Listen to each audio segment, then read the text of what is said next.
Cheddar Chelsea. And I'm Joshua the Potato. And this is the show where we take you out to the dunes and we leave you there to rot. Why? Because we hate you. Please subscribe. Okay, so we're going to be talking about the movie DUNE. Ooh. But I guess before we start the video, we have to say that usual thing, spoilers. Yeah, plenty of spoilers here.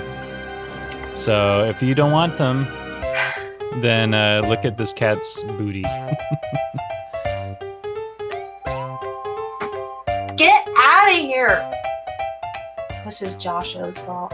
Yeah, It's all his fault. we were gonna film this earlier, but I was like, no, I want to sleep, and here we are. Now the cats are awake, everyone's awake. Look, he's furiously typing his angry comment. And you should too.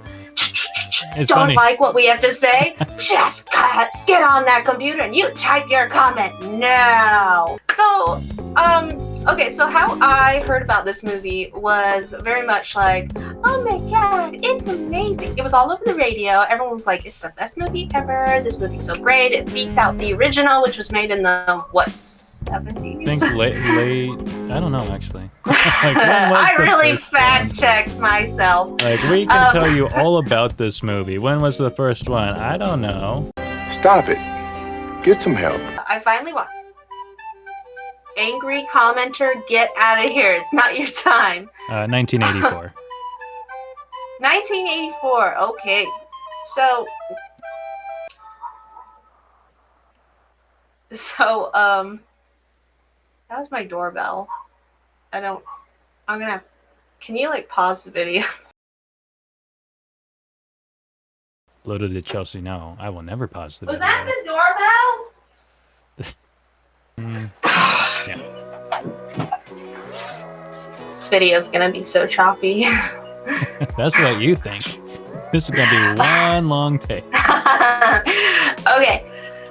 So yeah, that was basically how I was introduced to the video. So I was like, well, sounds pretty good. I guess they also said like Star Wars, that George Lucas was heavily influenced by Dune. That isn't very reassuring. So I finally watched it, and actually Josh watched it before me. Oh yeah, yeah. I took forever to see it because I was like, do I want to watch it? Do I not want to watch it? Yeah, I saw it with my roommate. And yeah.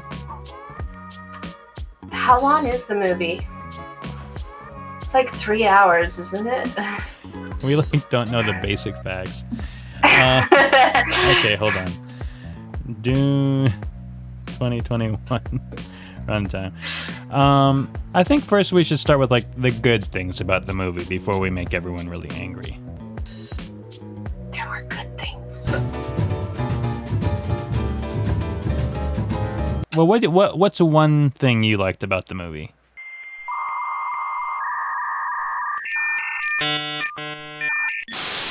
Can you get back to me? Okay. One thing I liked about the movie, okay, so it's 2 hours and 35 minutes. One thing I liked about the movie was most of the visual effects. Like, there's a few, very few janky shots here and there, but I mean, there's so many visual effects shots that, like, I think most of them are, like, really good, in my opinion. I liked the color of the spice. You hit me in the spice. Very spice. That's the only thing I found redeeming about, like, ooh, sparkles, yeah. So I'm gonna be honest, this was just not my movie, and I'm a huge sci-fi fan. Like, I love sci-fi, but I'm gonna be honest. I thought this was not horrible, but weak. A bit of a weak sci-fi movie. So weak how? Weak plot-wise, weak character-wise, weak effects-wise, or director-wise? Yes. Alright, let's delve Okay, into so I that. guess let's just get everyone mad. Let's just start on the hate train, because Okay. choo-choo, let's pull out of this station and Well, let's start with the That's what I stuff where do. we both don't like about it, so that way it doesn't look like I'm good cop, you're bad cop. Like, let's just both be bad cop. And then I'll make you look like a jerk by saying, well, Chelsea, you're wrong. This is actually like one good thing about the whole movie. Well, I don't know what we haven't. I mean, we talked about a few things with this movie, but we haven't talked about everything. I guess I'm gonna hit the nail on the head. Is to me, this movie really, really, it did a big no-no to me, which is like, if you did not read the books, you will not really get to appreciate this movie. It is not a movie that has context for someone who's never watched the other movie and never read the books. Yeah. So you're going in and you are confused. Not only are you confused, but I think I'd take it a step further. Now our sponsor, Diet Coke.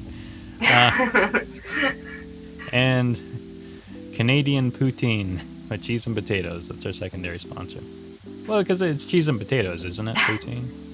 Whatever, however they pronounce it. Why are we talking about this? I want money from sponsors, and I want to give people diabetes and heart failure, so... That's not how a sponsorship works. You don't just be like, please sponsor me. Yeah, that's exactly how it works. I'm already putting your product in here for free. Anyway. So, the Dune. Yeah. Dune, the movie.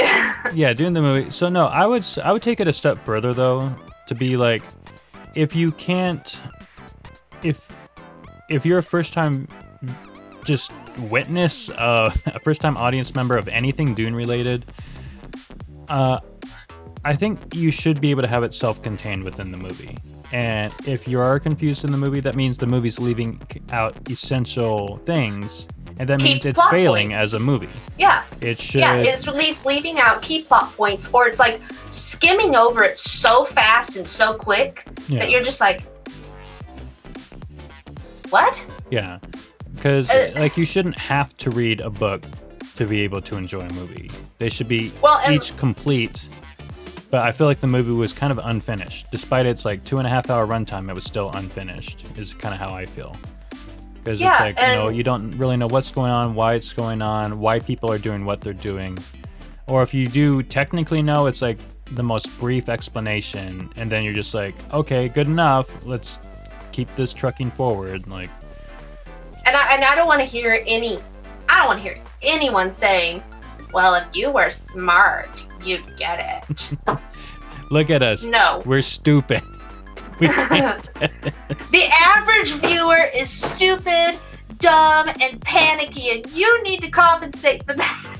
Yes, just way too much was just like, okay, let's go. And it's like, yeah. I don't have any time to process that. I don't have any time to even understand. You're throwing all these weird words at me, and I'm just supposed to get it. Yeah. And I'm not gonna get it. Yeah. And I guess too, like, apparently the movie cuts right in half of the book, and it is a little jarring. I mean, it could be worse, but it is a little. Okay. Yeah. Speaking of the ending, can we just talk about that stupid cliche? And I think it's Zendaya's character, even like she turns to me and like, "This is only the beginning." Do you hear that, audience?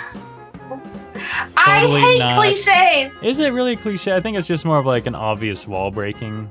But like the rest of the movie was like supposed to be so grounded, and then she's like, "Hello, you sitting there. This is only the beginning. See you in the next one."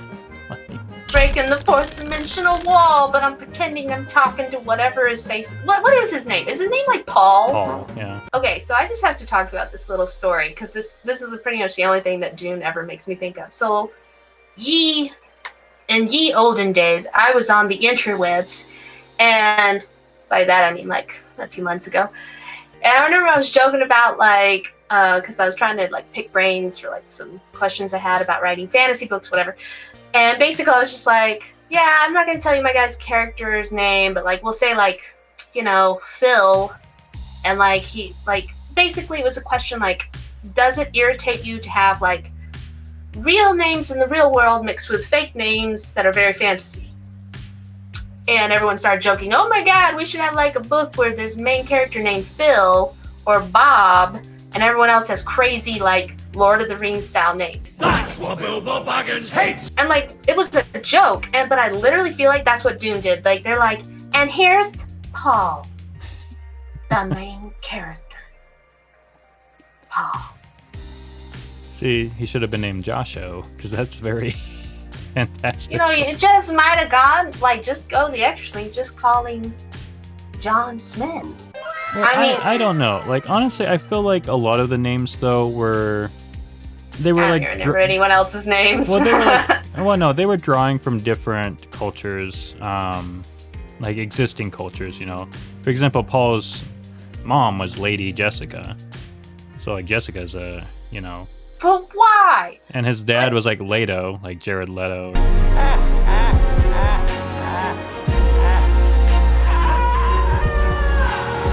The thing, though, this is my favorite part. This is my favorite name in any sci-fi. You're saying, Paul, what a ridiculous name for a sci-fi movie. What about Duncan, Idaho? That's his name. Duncan, Idaho.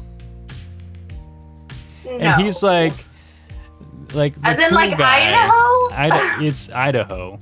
I am embarrassed to say your name. Duncan, Idaho? You're not supposed to actually say it. For those of you who don't know, I am in Idaho. Chelsea used to be in Idaho for many years. I escaped.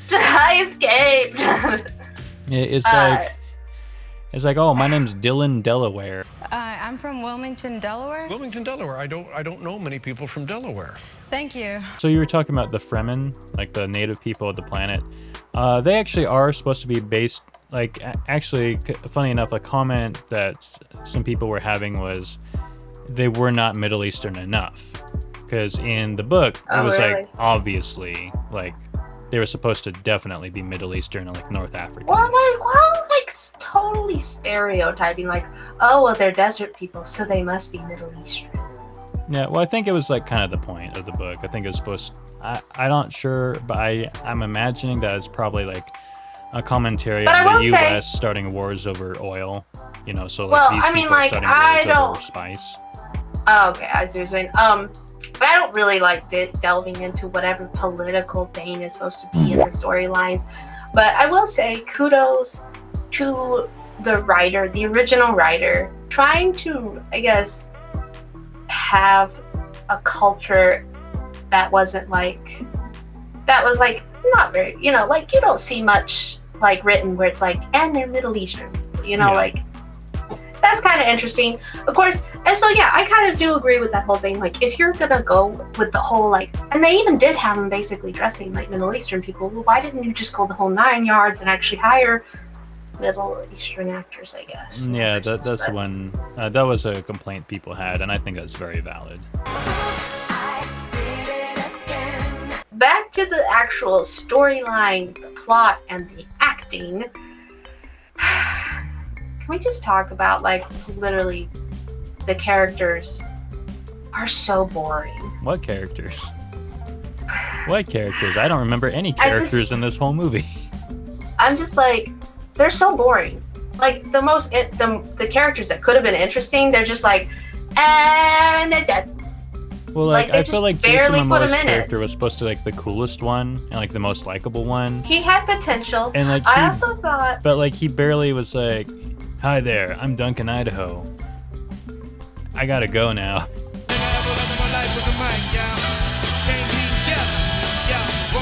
I gotta go.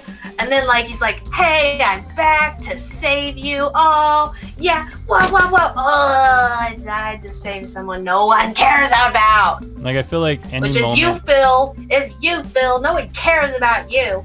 I feel like just the... Phil or Paul? Paul. Yes. It's you, Bobby. Whatever your name is, like, that's how little I care about. I think that, like... No, but like for real, like I feel like it was almost like the story writers or like the script writers were like, okay, Duncan Idaho is like beginning to become an actual character.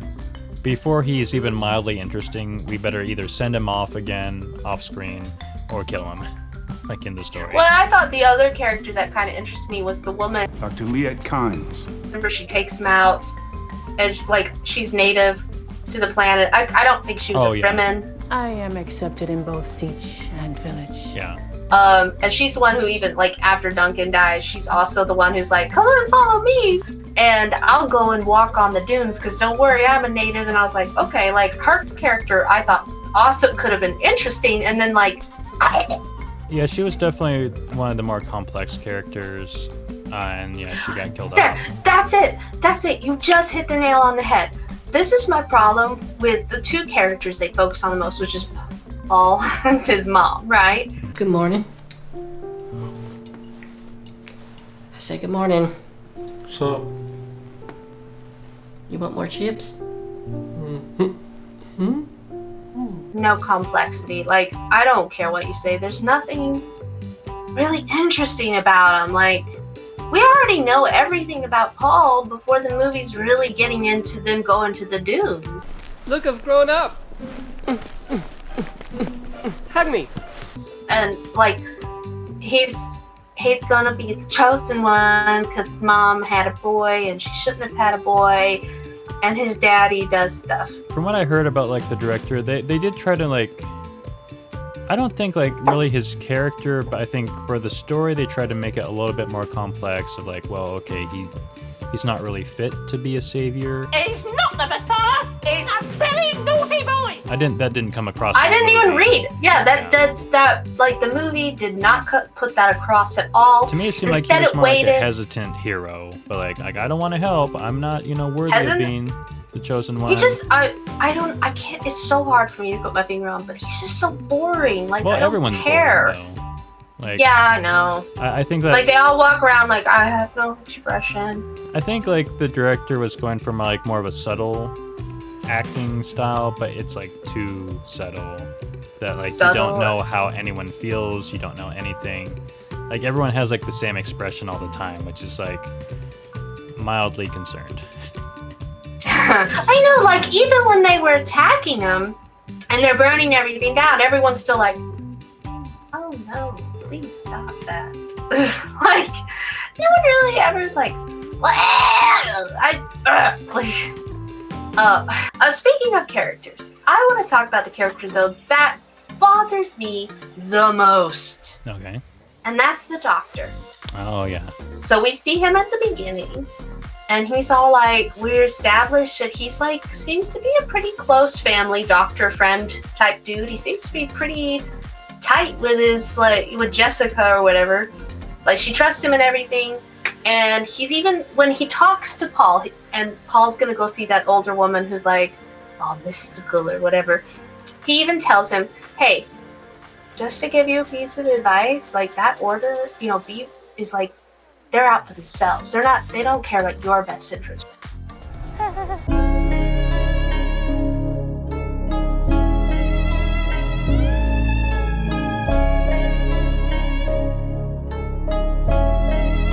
Really motivational talk, like somebody who genuinely cares about him. And then like later he's just like, yeah, I totally backstabbed your whole family. You're probably all gonna die. I'd never stab anyone in the back. That's such a boring form of betrayal. Okay, I've studied almost every moment of your entire life. You've literally stabbed people in the back like 50 times. And my really weak motivation is that it's something to do with my wife. This is my wife. I mean, if they elaborated on it, maybe if they talked about like, what exactly is going on, or like even just before Showed he like his wife does at any point. Yes.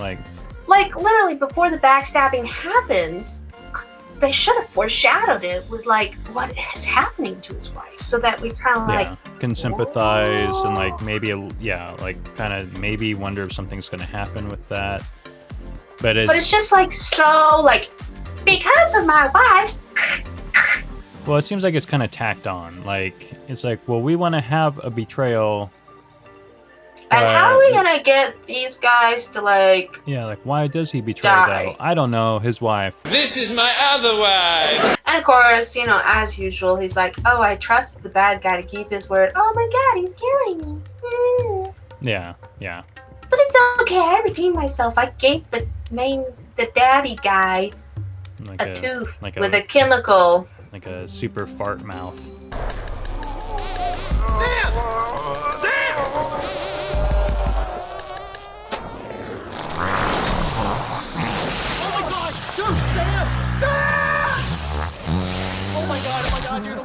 Speaking of the main guy, the Baron Harkonnen, I thought, like, I don't think you liked how I looked. I thought he looked okay. I thought he looked kind of scary, you know.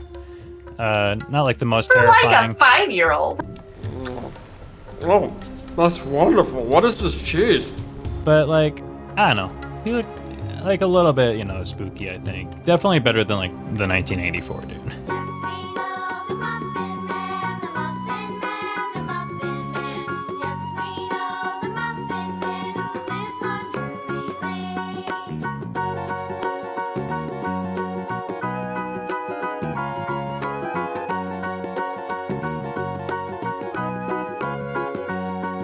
Supposedly, according to the internet, supposedly he was like partly prosthetic and partly CG. I think they put the actor in prosthetics. You know, I've seen behind the scenes they did. I don't see any CG. Like, I don't know what people are talking about when they said that. I'm the opposite. I see nothing but CG. I think he was 100% Really? CG. Yeah. Honestly, I just thought they had him on wires. No. Like, that's what it looks like to me. I'm also the person that watched Suicide Squad, and I'm like, years later, they're like, and the clothes were CG'd on that one woman. What?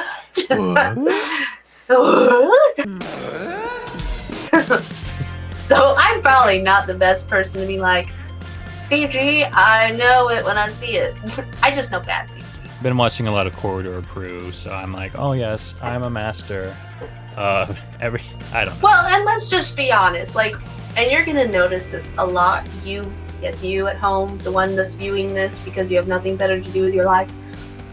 You're gonna notice a lot in this show that I'm gonna be mostly ripping the movies apart for like plot lines and character development because I'm very picky because I just come from a writing family background and I'm writing myself and I am picky even about my own work. So I'm going to nitpick every plot point that's stupid.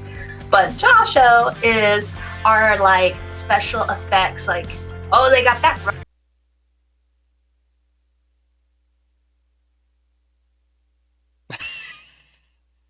Speaking of special effects, yeah. Am I still there? You are now, yeah.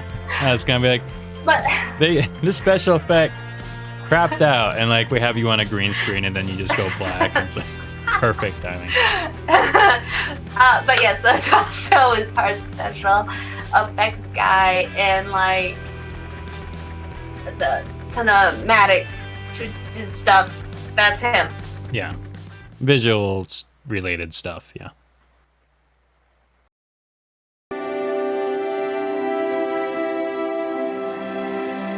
Speaking of cinematic techniques, and I want to say clock Dune for this, but in truth, I have a big problem with a lot of modern movies doing this, which is I'm really getting tired of this horrible lighting.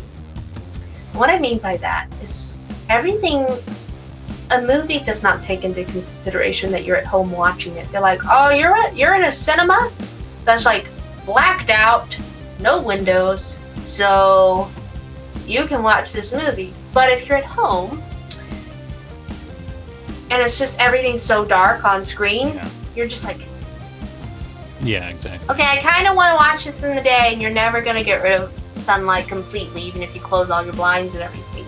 That I hate that, but I think it was almost worse in Dune because it was like really sunny, really dark, really sunny, really dark. Like your eyes could never adjust. Yeah. I know you're like, like you're just like go blind every like 10 minutes. Oh God. Yeah. And then like it goes dark and you're like, you have like that sun blindness over your eyes. You're like, yeah. I think the movie's playing still. Another point I'd like to hit on, because I'm just gonna rip this movie to pieces, is and I think we talked about this and you agree. This movie is the first movie I think I've ever seen that does what I'm going to refer to as actor baiting.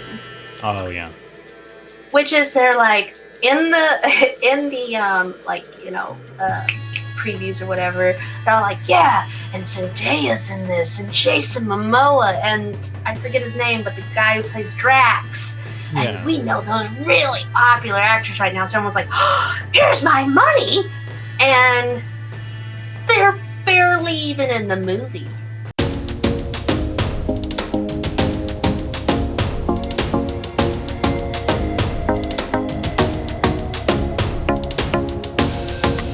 I do like to see people I don't normally see. Like, I actually do like to see actors and actresses that you aren't like always in your face.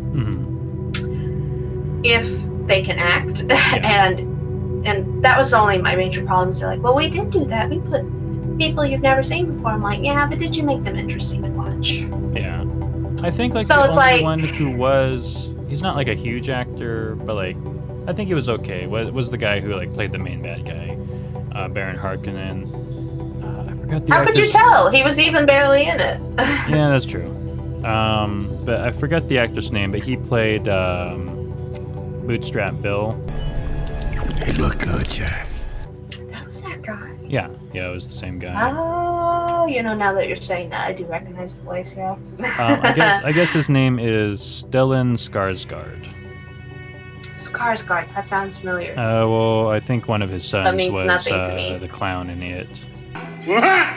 Bill Skarsgård, I think. Oh, yeah, I've heard of that. The two brothers had done acting, and their dad has also done acting. I think he also was the crazy naked scientist in Thor.